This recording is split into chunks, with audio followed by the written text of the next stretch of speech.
Neat పిల్లలు maximum struggle అయ్యేది concept కొంచెం మటుకు తెలిసినా కానీ దాని అప్లికేషన్ పార్ట్లో కన్వర్ట్ చేయడంలో they are facing the great difficulty. Okay. So that is one of the major things. సో అది ఎలా ఓవర్కమ్ అవ్వచ్చు సార్? స్టూడెంట్స్ ఇక్కడ ఎన్సీఆర్టీ పుస్తక పఠనం అనేది గ్యారంటీగా చేయాలి.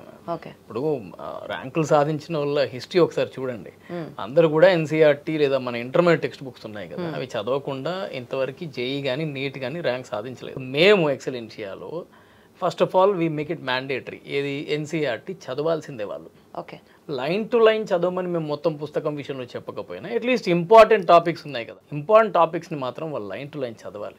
తర్వాత మీరు 2 కాంపోనెంట్స్ ఉంటాయి, ఒకటి థియరీ అండ్ అప్లికేషన్ అనేది. ఈ అప్లికేషన్ పార్ట్ మీకు ఫిజిక్స్ అండ్ కెమిస్ట్రీలో కొంచెం ఎక్కువ. ఈ అప్లికేషన్ పార్ట్ మీద గ్రిప్ రావాలంటే వీళ్ళు ప్రాబ్లం ప్రాక్టీస్ ఒక్కటే కాదు మ్యామ్, ప్రాబ్లం ప్రాక్టీస్ చేస్తున్నప్పుడు కూడా వీళ్ళకు చాలా కాన్సెప్చువల్ డౌట్స్ ఉంటాయి. సార్ అన్నారు కదా అప్లికేషన్ అని, ఈ అప్లై చేయడం కోసం వీళ్ళు రీచ్ అవుట్ అవ్వాలి టీచర్లకి.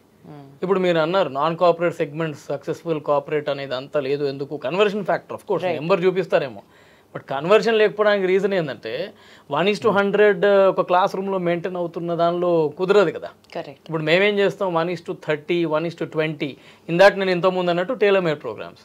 ఇప్పుడు ఒక స్టూడెంట్కి ఒక చోటు ఇబ్బంది ఉందంటే ఆ స్టూడెంట్ నాకు రీచ్ అయ్యేటట్టు వాతావరణం ఉండాలి. ఉండకపోయేసరికి అప్లికేషన్ రాదు.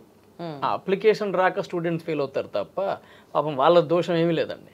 ఇప్పుడు మన దగ్గర పెడుతున్నంత ఎఫర్ట్, మన తెలుగు రాష్ట్రాల్లో పెడుతున్నంత ఎఫర్ట్ ఏ రాష్ట్రంలో ఫిజికల్గా పిల్లలు పెట్టట్లేదు.